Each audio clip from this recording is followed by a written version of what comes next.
Explanation ko sa chapter 2, your first program, Hello World.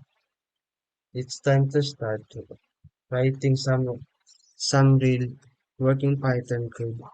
It will be very simple for the time being. Some fundamental concepts and terms. This snippet of code won't be serious or complete.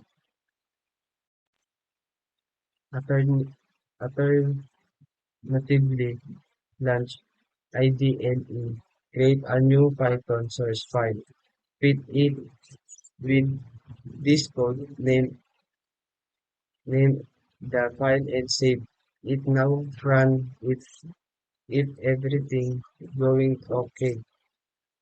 You see the line in the IDL console window. The code you have run should look familiar.